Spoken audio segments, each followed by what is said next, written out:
Hello everyone, welcome back to another NFL video. In this video, I'll be giving my NFL Week 12 recap. Let's get into it. First, with the Thanksgiving games, the Bills and the Lions. The Lions played pretty well, had a lead for most of the game. They passed the ball pretty nicely. DJ Chark back from IR, he had 2 catches, but one was a touchdown. Goff played pretty well. Jamal Williams with another touchdown. I believe Swift also played. So, both teams look pretty good on offense. The Bills did, close out the win on their final drive, but the Lions still played really well. There was, for most of the game, I did think the Lions would win because, when I saw the score, the Lions were up in about the third quarter. And from really what other portions of what the game, whenever they were, when I saw the score, the Lions were up. So I thought the Lions would close it out, but the Bills did close it out with the win. As for the Bills, I know they ran the ball a lot and pretty successfully with Singletary and Josh Allen. Giants and the Cowboys. The Giants played a lot better than I thought. The Cowboys defense could have played better. They should have played better in the pass defense department because the Giants don't have many weapons and they already have some injuries there as well. I mean, Darius Slayton, Richie James, Isaiah Hodgins, some of those guys doing some production I didn't think they would have on a good Cowboys pass defense. But Saquon Barkley was definitely shut down, which I thought would be the only chance the Giants would actually score a good amount of points. They did still put up 20 points even with that. The Cowboys look pretty good. Dak did have 2 interceptions, but they still look nice. Zeke with a nice game. So they ended up winning that one. Now the final one, the Patriots and the Vikings, was a complete shootout. The Patriots, Mac Jones played a very, very good game, almost 400 yards, or at least high 300 somewhere. They had a nice game passing. It was really spread out. Devontae Parker, Nelson Aguilar, Ramondre Stevenson in the receiving game. So good game by them on offense. The Vikings offense, I expected to have a nice game. So they did that. Kirk Cousins with a good game on prime time. Justin Jefferson with a good game. And they ended up winning this close one. Now on to Sunday, Buccaneers and the Browns. The Browns pulling out the upset in overtime. I saw the very end of the fourth quarter when David Njoku got that touchdown. That was a crazy catch on 4th and goal. The Browns, making that clutch play to send it to overtime.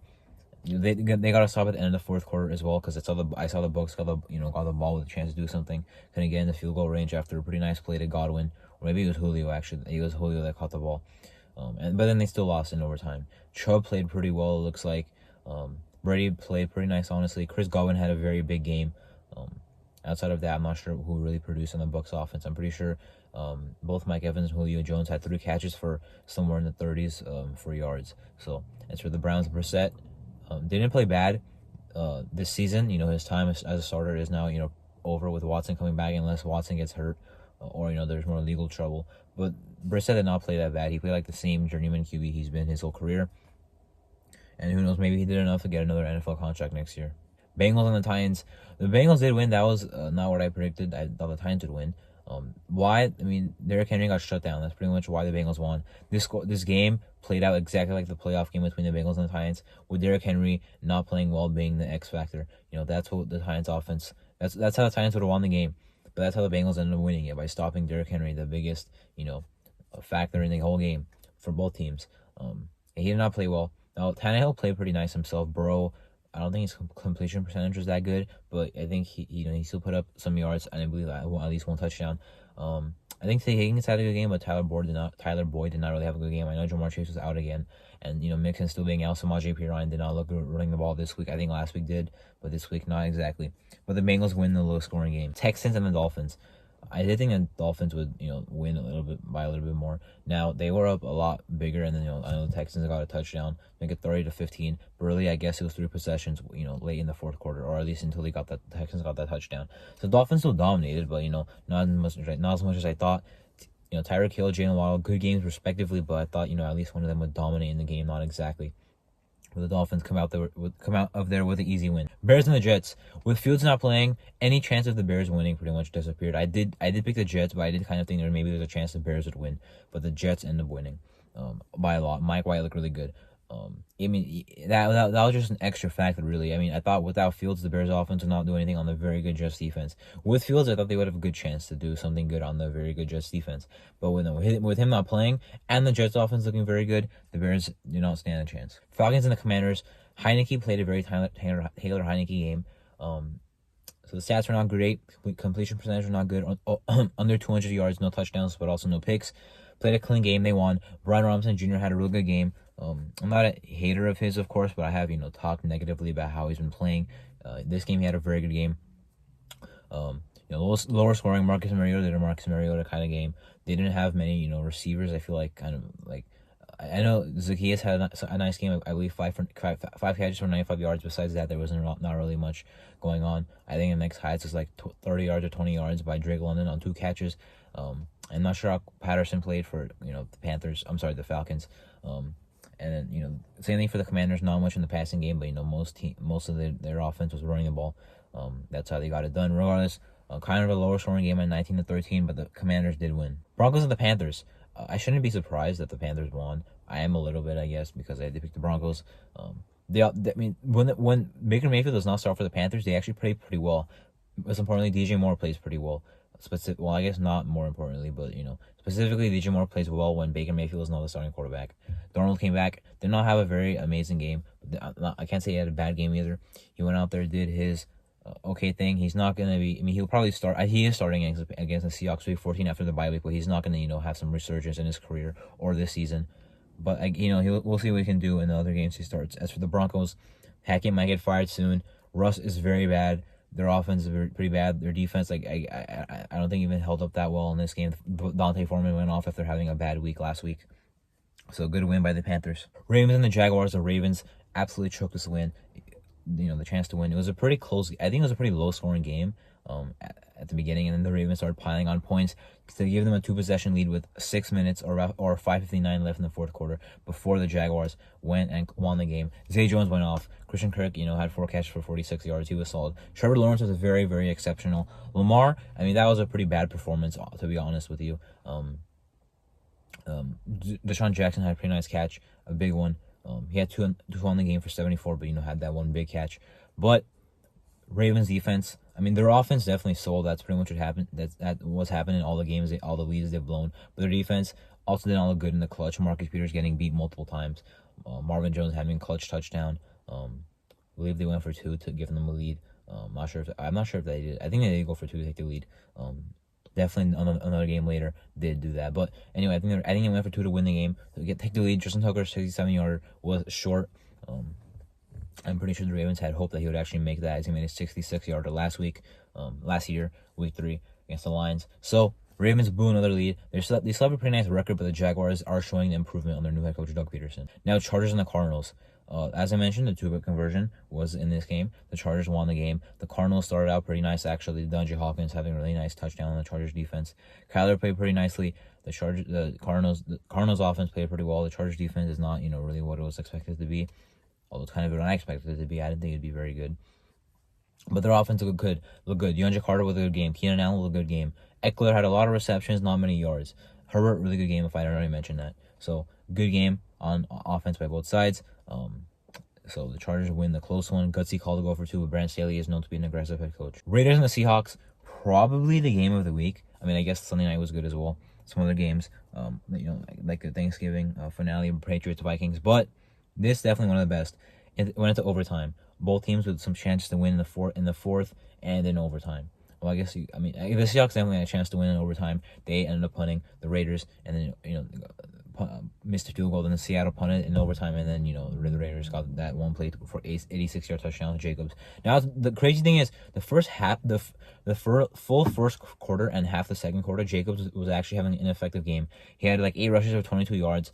Then he had his 9th rush for I'm not sure how many yards. But then he had a 30-yard touchdown to make his stat line 10 rushes, 52 yards, and a touchdown. After that, he cannot be stopped. But the Seattle run defense did end up, did start off, holding up well against Jacobs. Then that's when he went off, and that's when the offense for the Raiders exploded. They didn't pass the ball bad either. Almost 300 yards for Carr's first, almost embarrassing to say, his first 3 touchdown performance. Throwing the ball since December of 2020. Went too long. Without throwing 3 touchdowns in a game, but it did finally happen. Clutch throw on third goal to Moreau. Crazy game. Jacobs went off, obviously, as we all know. Legacy game, as you can say. This will be remembered for a long time as an amazing game. 303 total yards is crazy. We'll see what happens with him in the offseason.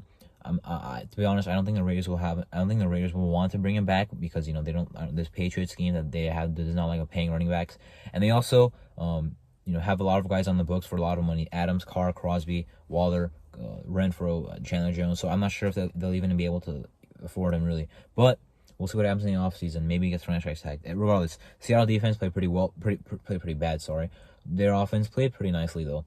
It was a shootout definitely. Well, I mean, in the second half, in the first half, I like describing it as craziness that led to a lot of points instead of a shootout. But in the second half was definitely more of organized, less chaos and more actual organized football, we'll say, and a lot of points scored. Of course, 74 total. Went in overtime, crazy game. The Raiders won. Rams and the Chiefs. Well, the Rams did not lose as bad as I thought. They did have one field goal in the first half, like I thought they would. I'm not sure if it was in the second quarter, like I said it would be. But anyway, the Chiefs only had, I believe, 17 points in the first half. Maybe that number's a little off. So less than I thought as well. I thought they would have a big lead, on the Rams in the first half. Not really a big lead, but still, the game was theirs the whole way through, and they won pretty easily. Now Allen Robinson now is out for the year. Aaron Donald is at high ankle sprain. The Rams season is more than over. Sean McVay, I'm not sure how long he'll even want to coach. If there's already reports about him retiring after they won a Super Bowl, I'm not sure how he's going to feel after, at best 5-win season. Saints and the 49ers. Well, 49ers I thought would win, but I didn't think they'd score 13 points. The Saints I thought would lose, but I didn't think they would score 0 points. So that's kind of, surprising. Talano Hufanga, I still can't say his first name because I don't know how it's pronounced. He's very good.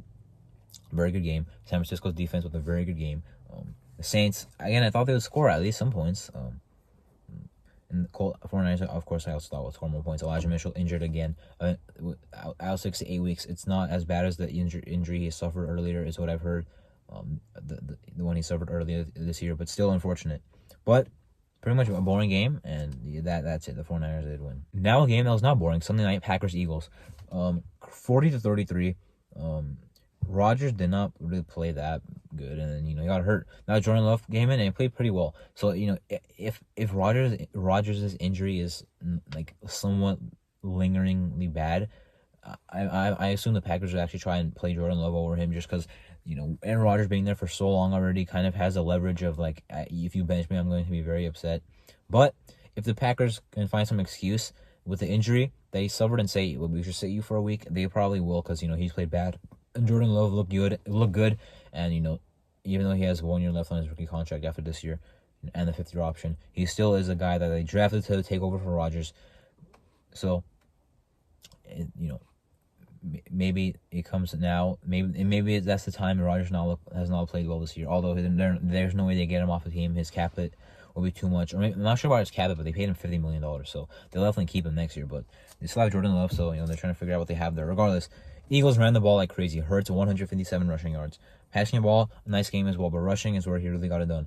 Miles Sanders had a good game. I believe it was either Kenneth Gable or Josiah Scott with a touchdown as well. Rushing. A.J. Brown, I saw he fumbled. The Packers' defense and run defense specifically look very bad. As I mentioned, sometimes I mentioned a couple times now in this season, the Packers' run defense has looked as bad as it did, in 2019, 2018 when it was really, really bad. It got fixed for, I believe, last year was pretty nice, and then, now it's not very good. So, lots of points, the Eagles won. Steelers-Colts Monday night. There's some controversy at the end of the game with Jeff Saturday's clock management. He is not only a rookie interim coach, but, he's not really known for being in around the NFL for coaching. So, that's kind of expected there. But, although I do understand why, by the way, because it was third down, I guess. If they didn't get it on fourth, they would have 3 timeouts. At least they can get the ball back. I do understand that, because if you call your first timeout, that pretty much guarantees that if you don't score on this drive, you have no chance. At least if you turn it over on downs, you still have 3 timeouts and you can get the ball back. So I guess Dallas is thinking. I don't know if I agree, but I understand absolutely what he was trying to do. Anyway, Steelers, Pickens played well. Pickett also played well. I know Michael Pittman had a touchdown. Not really sure what else happened. I know the Colts had a big kick return. But yeah, 24-17. A good amount of points for a game that, was not looked at as an exciting Monday night game. So we can say it was a good game. Steelers with the win. And they're 4-7. Maybe look at the 500. They win games they're not expected to, as we know. I'm not sure if they're favorites for this game or not. I picked the Colts. I'm not sure, what really if there was, a unanimous decision on who the favorite was. Probably was not unanimous because they had almost the same record, but I'm not sure what the favorite was. But the Steelers might really get the 500, just because the other Steelers. Are they good enough to be a 500 team this year? No, but it is Mike Tomlin. In week 12, I went 10-6. I'm now 108-72 on the year for my predictions. Anyway, that was my week 12 NFL recap. I'm Arthur. Thank you for watching.